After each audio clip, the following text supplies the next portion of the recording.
औज़ुबिल्लाहि मिनश्शैतानिर्रजीम बिस्मिल्लाहिर्रहमानिर्रहीम अस्सलामु अलैकुम वरहमतुल्लाहि वबरकातुहू। सूरह यूसुफ है मेरे सामने और सूरह यूसुफ की आयत नंबर 16 है, पारा नंबर 12 है, रुकू नंबर 12 है।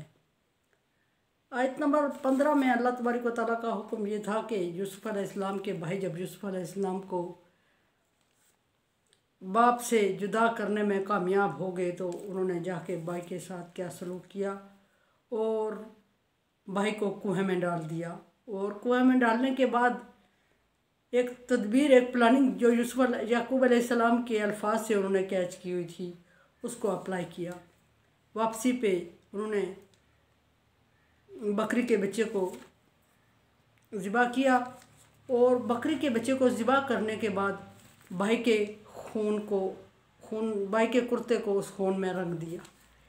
लेकिन जब अल्लाह तबारक व तआला ज़ाहिर करना चाहते हैं किसी चीज़ को तो कोई हरबा, कोई साजिश, कोई प्लानिंग, कोई तरीका, कोई तदबीर उसको पोशीदा नहीं रख सकती। अल्लाह तबारक व तआला पोशीदा चीज़ों को ज़ाहिर करने वाला है, मुब्दिउ। अब उन्होंने भाई के कुर्ते को खून में तो रंग लिया, लेकिन नादान थे। पैगंबर की औलाद है, कहना नहीं चाहिए, लेकिन नादान थे कि उनको ये भी समझ नहीं आई कि बाप को खुशबू से महसूस हो जाएगा कि ये मेरे बच्चे का खून है या किसी जानवर का है। नादान थे, उन्होंने ये नहीं किया कि बाप ये भी देखेगा कि मेरे बेटे को भेड़िए ने चीर फाड़ के खा लिया। लेकिन क्या भेड़िया इतना मेहरबान था या इंसान था कि जिसने एहतराम से मेरे बेटे का कुर्ता उतारा और उसको नीचे बिछाया और उसके ऊपर मेरे बेटे को रख के फिर चीर फाड़ के खाया और खून के दबे कुर्ते पे आ गए, कुर्ता फटा तक नहीं। क्या भेड़िया मेहरबान था, उसने मेरे बेटे को ज़मीन पर नहीं लेटाया बल्कि कुर्ता उतार के कुर्ते पे रखा और कुर्ता बड़े एहतराम से उतारा। ये चीज़ें समझ आने वाली थी, लेकिन अल्लाह तबारक व तआला की हिकमत, अल्लाह हकीम है। क्या इतनी बड़ी प्लानिंग करने वालों को ये चीज़ें समझ नहीं आईं और वो शाम को बाप के पास आते हैं रोते हुए और बाप से कहते हैं कि जा अबाहुम ईशान जबकून। शाम को रोते हुए वो बाप के पास आते हैं और कालू या अबाना, कहते हैं कि ए हमारे अब्बा जान, इन्ना ज़हबना नस्तबिकु, हमने दौड़ लगा दी आगे निकलने के लिए कि कौन आगे निकलता है। रेस लगा दी, दौड़ लगा दी तीरंदाजी के लिए या शर्त पे। और नस्तबिकु, कौन आगे निकलेगा। व तरकना यूसुफ इंदा मताइना, और हम यूसुफ अलैहिस्सलाम को अपने सामान के पास बैठा के खेल में मसरूफ़ हो गए थे।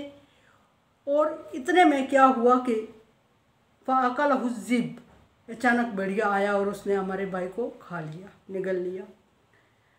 वमा अंता बिमुमिनिन लना, आप किसी सूरत हम पर यकीन नहीं करते और करना भी नहीं चाहिए आपको यकीन कि ये एक ऐसी बात है, ऐसा एक भयानक सच है कि इस पे हमारा ख़ुद यकीन करने को दिल नहीं कर रहा है। हमारे सामने से हमारे भाई को भेड़िए ने उठा के खा लिया, निगल लिया, लेकिन अभी तक हम इस चीज़ को यकीन में नहीं ला रहे हैं। अभी तक हम यकीन नहीं कर रहे हैं कि ऐसा हो गया हमारे भाई के साथ। और फिर आप क्यों यकीन करेंगे, आप तो उसके बाप हैं, आपका चहेता था। और फिर ये भी कि आपने पहले ही खदशा ज़ाहिर कर दिया था कि बच्चे को कहीं भेड़िया ना खा जाए। और कभी ज़िंदगी में ऐसा हमने भी नहीं देखा कि एक खदशा हो और फिर वही सच हो जाए और फिर उस पर यकीन किया जाए। ये तीनों चीज़ें इकट्ठी नहीं हो सकती। एक तरफ आपका खदशा था और ऊपर से वो सच हो गया, और तीसरी जगह हम कह रहे हैं कि आप यकीन करें। आप यकीन नहीं करने वाले। बेशक हम आपको यकीन दिलाते रहें कि हम सच बोल रहे हैं और ये ऐसा ही हुआ है। वजा अला कमीस बिदमिन कज़िब, और वो अपनी बात को सच साबित करने के लिए मलम्माबाजी तो कर रहे थे, अल्फाज तो हेरा फेरी से बयान कर रहे थे, जो याकूब अलैहिस्सलाम को मुतमईन करने की कोशिश भी कर रहे थे, साथ प्रैक्टिकल भी कर लाए थे। और प्रैक्टिकल क्या था कि बकरी के बच्चे से को ज़िबा करके उसके खून में यूसुफ अलैहिस्सलाम के कुर्ते को रंग के लाए थे। बेवकूफ़ ना होते तो उन्हें ये याद होता कि बाप खुशबू महसूस किया करते हैं, माँ बाप देखा नहीं करते, महसूस किया करते हैं। लेकिन अब अल्लाह जाने कि अल्लाह तबारक व तआला ने उनसे ये हरकत क्यों करवाई लाइल्मी में। और बकरी के बच्चे के खून से रंगा हुआ कुर्ता सबूत के तौर पे याकूब अलैहिस्सलाम के सामने रख दिया और कहा कि ये देख लें, अगर आपको हम पे एतबार नहीं आता तो यूसुफ़ अलैहिस्सलाम का कुर्ता ये पड़ा है और इस पे यूसुफ़ अलैहिस्सलाम का खून भी है, और जो भेड़िए ने यूसुफ़ अलैहिस्सलाम को खा लिया।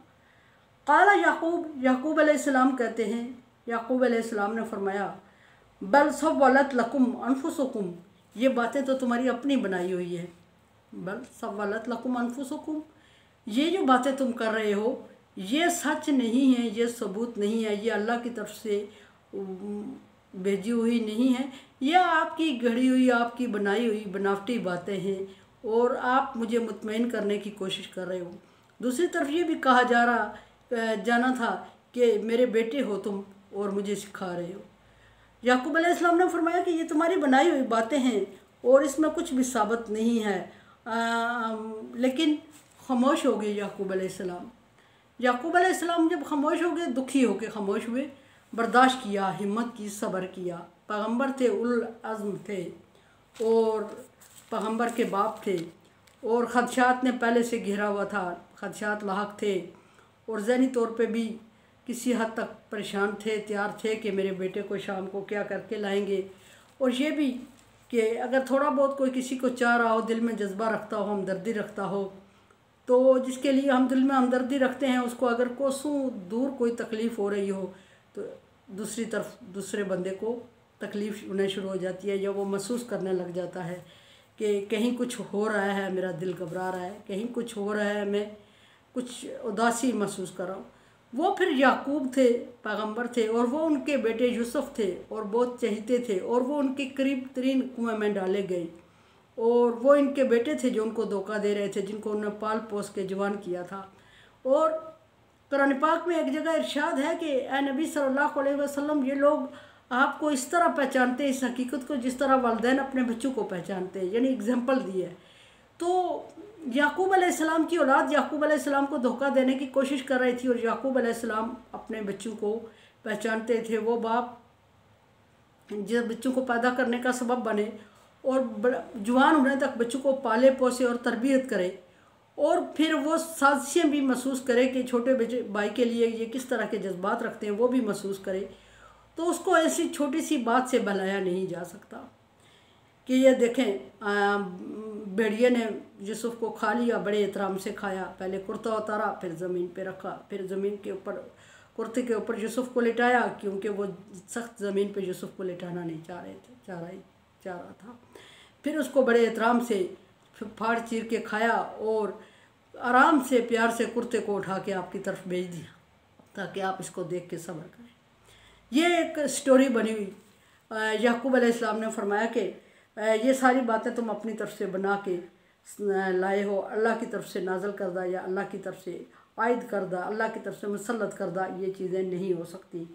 फसब्रन जमील, और मैं कुछ कह ही नहीं सकता, अब सब्र ही किया जा सकता है। सब्र की नॉर्मली दो किस्में बयान की जाती हैं, बर्दाश्त करना और साबित कदम रहना, मैदान जंग में साबित कदम रहना और दुख और सदमे को आसान तरीके से बर्दाश्त करना। आसान तरीके से बर्दाश्त करने का मतलब ये होता है कि ये नहीं कि रो धो के, बाल नोच के, ड्रेस फाड़ के, सब कुछ जमा करके और फिर बेबस जब हो जाए और कहें कि अब हमने सब्र किया, तो वो बेबसी है। सब्र और बेबसी में यही फ़र्क होता है कि सब्र सलाहियत के मुताबिक किया जाता है और बेबसी मजबूर होकर की जाती है, सलाहियत से हट के। यहाँ सब्र की एक तीसरी किस्म सामने याकूब अलैहिस्सलाम की बात से आई है और मेरा अपना ख्याल है और तफसीर की बुक इब्न कसीर में भी मुझे ये हवाला मिला है कि सब्र की एक तीसरी किस्म ये भी है कि अपने बात को, अपने दुख को, अपनी परेशानी को सारे लोगों से चलते फिरते शेयर ना किया जाए, ये भी सब्र कहलाता है। अल्लाह तबारक व तआला का हुक्म है कि जो बंदा मेरे खातर सब्र कर लेता है, हदीस की रूह से, जो बंदा मेरे खातर सब्र कर लेता है और दूसरे लोगों से शेयर बातें नहीं करता, दुख शेयर नहीं करता, तो मैं उसके दुख को बर्दाश्त करने में उसका मावन और मददगार हो जाता हूँ। लेकिन जब वो दुख को बाकी लोगों से रो दो के शेयर कर रहा होता है तो मैं फिर उसको उन लोगों के हवाले कर देता हूँ जिनसे उसने दुख शेयर किया। क्या वो उसके दुख में कोई कमी कर सकते हैं? कोई नहीं कमी कर सकता अल्लाह तबारक व तआला के अलावा। अल्लाह चाहे तो दुख दे ही ना, अल्लाह चाहे तो दुख दे और बर्दाश्त की तौफीक दे। दोस्तों, अपने याकूब अलैहिस्सलाम की आगे दुआ है कि मैं अपने गम और अलम की फरियाद सिर्फ अल्लाह ताला तक करता हूँ। यहाँ ये भी साबित हुआ कि याकूब अलैहिस्सलाम ने अपने दुख को बर्दाश्त कर लिया, हिम्मत कर ली और महसूस करते हुए बच्चों के सामने, सच समझते हुए बच्चों के सामने रोना धोना, डांट डपट आफगा नहीं की और ये साबित कर दिया कि उन्होंने बर्दाश्त कर लिया और बच्चों ने समझा कि याकूब अलैहिस्सलाम उनकी बात पे मुतमईन हो गए हैं। एक बात याकूब अलैहिस्सलाम ने अपने बेटों से बात की जब यूसुफ अलैहिस्सलाम का रंगीन कुर्ता आया याकूब अलैहिस्सलाम के पास, तो एक बात की कि ये तुम्हारी अपनी बनाई हुई बात है। नंबर 2 बात की कि सब्र जमील, मैं सब्र कर रहा हूँ, सब्र ही अच्छी चीज़ है अल्लाह ताला की तरफ से भी। तीसरी बात याकूब अलैहिस्सलाम कर रहे हैं अपने बेटों से, वल्लाहु मुस्तआनु अला मा तासिफून, जो किस्सा तुम मेरे सामने बयान कर रहे हो इसके लिए मैं अल्लाह तबारक व तआला से ही मदद तलब करता हूँ, या अल्लाह तबारक व तआला ही मेरा मददगार है जो किस्सा तुमने अपनी तरफ से बना के मेरे सामने पेश किया है। और मैं समझते हुए भी कुछ कह नहीं रहा क्योंकि मैं मामले को अल्लाह तबारक व तआला के सुपर्द करता हूँ। यहाँ मुफस्सिरीन ने, लिखने वालों ने यह भी लिखा है कि याकूब अलैहिस्सलाम का खदशा, जबकि याकूब अलैहिस्सलाम को पता था कि भेड़िया पैगंबर का खून नहीं कर पी सकता, खा सकता, फिर भी याकूब अलैहिस्सलाम ने ये खदशा ज़ाहिर किया तो अल्लाह तबारक व तआला को ये बात अच्छी नहीं लगी। सो याकूब अलैहिस्सलाम को उस आजमाइश में डाल दिया जो उसने किया। सो लिखने वालों ने यह भी लिखा कि गमान अच्छा रखना चाहिए। बाज़ दफ़ा अल्लाह तबारक व तआला गमान के मुताबिक फ़ैसला कर लेते हैं, लेकिन ये बात सताई बात है। असल बात जो मैं समझती हूँ वो ये है कि तकदीर में लिखा गया था कि यूसुफ अलैहिस्सलाम किन किन मसाइल से, प्रॉब्लम से गुजर के बादशाह तक, पैगंबरी तक पहुँचेंगे और याकूब अलैहिस्सलाम को यूसुफ अलैहिस्सलाम की वजह से किन किन दुख और मसाइब का सामना करना पड़ेगा।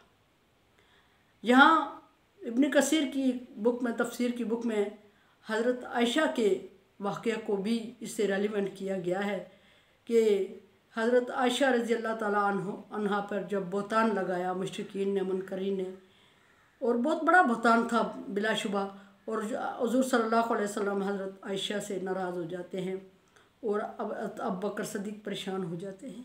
तो हज़रत आयशा के अल्फाज भी यही थे बर्दाश्त करने के, और हज़रत आयशा ने फरमाया था कि तेरे और मेरे दरमियान वही मामला है जो यूसुफ और याकूब के दरमियान था, और मैं वही अल्फाज कहती हूँ जो याकूब ने कहे थे कि सब्र ही बेहतर है, और मैं सब्र कर रही हूँ और अल्लाह फ़ैसला फरमाएगा। तो अल्लाह तबारक व तआला ने हज़रत आयशा के लिए सफाई के लिए पूरी सूरत नाज़र फरमा दी।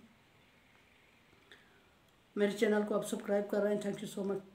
Like dislike as you like, मेरे लिए दुआ किया करें। ला खौफुन अलैहिम वला हुम यहज़नून में कर दे अल्लाह ताला, और कोरोना वायरस से बचने के लिए एहतियाती तदाबीर और वैक्सीनेशन और दुआ।